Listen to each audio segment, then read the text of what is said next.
Kardom kaddo kavi phanta pini video ni li an tuman wan pin tan pachini ke aka prek kali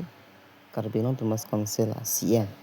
Dr. Tileram hang phat ni li ka chirolam thesi video wan lo lasinang tumas me lam ther jekta ajale punon arang le phat mele punon hinole punon raltu semeni li nilhin pen nangke arang le phan mission athe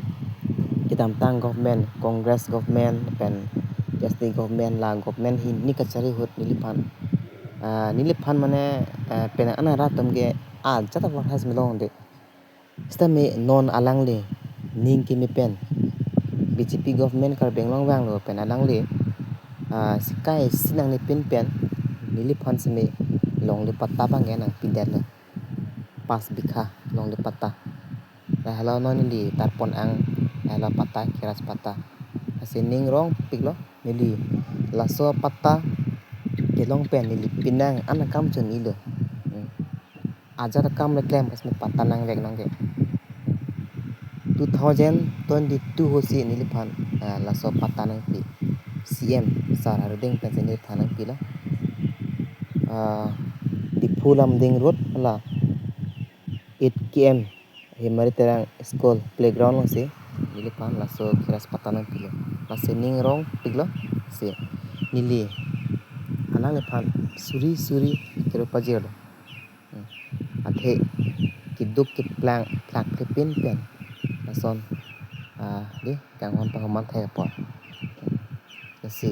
am to si alang le ke klem ke dam long ahir me pedona pen alang le chet hes me am to se ningkan pharo ningkan suri pedona lasi non de prang se me nilihin nangke alang le phaning chet he pek apen karbe khai ke sung ahut puta dang le kai tar jap thi ne Bangalore chongda dam hala ki sung pholo drug dead body thilot ma puhem jiban tangkawe bismanang le la ki sung banang le piragon bom apen non alang le kai nung je bom hem break alam se melang le hang hip pe kai ta hang non lo pen sem billions melam ni lam ngi dun pe karbe ang long budget pen pudi ma sa budget hai pons melang le kai ta jap thi ke nok pe petel son hele ason kachar sa tap berka le de non ipsl se tum lang tha atum alam skan nge cho by chance election hai ta tum lang theng lang no pik pe ni ta teng election khai philam lo non se kai si ni election thodi na rat lo han chor sar pi buri han opene business klem chot ai tum se tangka chorek dun se election thodun se ake si thera ka melam alang le Dr. Tularmo hanglang le election ki to rosme alang le ke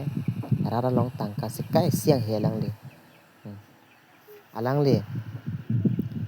rara her jami da to na pen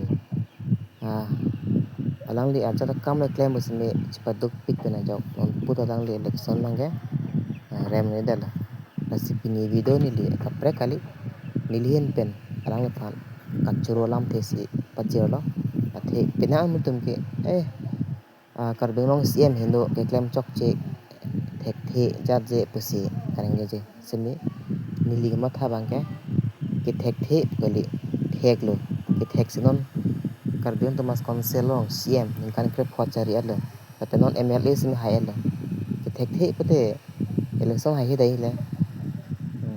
apen alang le phan ajale puno karbeng long andang ke penang an ke towar ke mis thailong lo di phulam ding ro thailong lo bo di 4 way tom lang me pik la pen pu sa karbi pisar pis hing thai kalar pi thai lang me pik la ta ake hai CM Dr. Tularmo hanglo karbeng long charali alang li kaprek a district long smelang li cherapun pik karbi khai ba umrong so nong ke karbi long smelang li kai tar jap the sela son phane tum churu re te ko ma churu la di hai special situm ke je ka third ngon ye thap itu selection hai la pate anu tir ma sakuri pi thai bela lam ke joy asi nilia bisi lam ni jelo